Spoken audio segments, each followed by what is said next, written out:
ኢትዮራ ደ ጋርኒሽ ሃውስ በሌላ ኮክቴል ተመልሰን መጥተናል። ዛሬ ፒች ቲ ክላሪፋይድ ሚልክ ፓንች ነው የምንሰራው።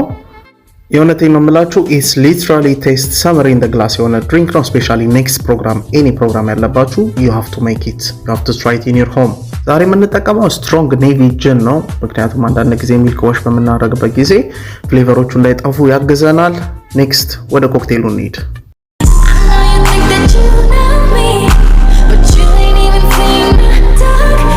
መጀመሪያ ሆል ፒች ፍሩት ካለን ከሌለንም ችግር የለውም ለፍሬሽ ቴስቱ። ከዛ በኋላ ፒች ሲራፕ እናደርጋለን። ኳንቲቲውን ፎሎ አፕ አድርጉ ከላይ እና ብላክ ቲ በመጨመር ከዛ በኋላ ጅናችንን ሚክስ እናደርገዋለን።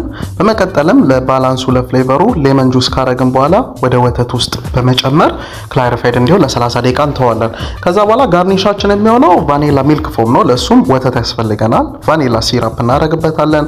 ዛየም ገም ወይ ደግሞ ኤግ ዋይት ፓርቱን ካረግን በኋላ ብሌንድ አድርገን በዊፒንግ ክሬም ኤንቲኦ ቻርጅ አርገን በመጨመር ለአንድ ሰዓት ቺለር ውስጥ ቺል እንዲሆን እንተዋለን።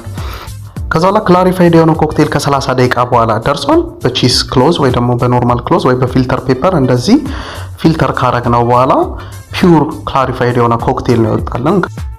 ከዛ በኋላ በቦትል ውስጥ እንጨምረዋለን። በሚያስፈልገን ሰዓት አውጥተን መጨመር እንችላለን። የሚያስፈልገንም 60 ኤምኤል ክላሪፋይ ኮክቴሉን ከዛ በኋላ አይስ አርገንበት በደንብ ስቴር ካረግነው በኋላ ፍሌቨሩ ቡስት እንዲያደርግ ስትሬት ቱ ዘ ግላስ ነው። ከዛ በኋላ ቀደም ያዘጋጀነውን ቫኒላ ፎም ሼክ በማድረግ ቶፕ አፕ እንደዚህ ዊፕድ እናረገውና ፒች ፍሩት ካላችሁ እንደዚህ ቶስት ዳርጋችሁ ከላይ ብታስቀምጡት ኢት ሉክስ ቬሪ ናይስ ኤሌጋንት። ለሬስቶራንታችሁ ለቤታችሁ በጣም አሪፍ ነው እና ሞክሩት። ኢትዮራ ደ ጋርኒሽ ሃውስ ዲሃይድሬት ፍሩቶችን በማቅረብ ይታወቃል። ለሆቴል፣ ለሬስቶራንት፣ ለኮክቴል ባራችሁ እንዲሁም ለባር ዲስፕሌይ የተለያዩ ፍሩቶችን እናቀርባለን። ኮንታክት ያርጉን። ለድሪንኮቻችሁ በጣም አሪፍ እና ዳት ኢት ሉክስ ኤሌጋንት ኮንታክት ያርጉን።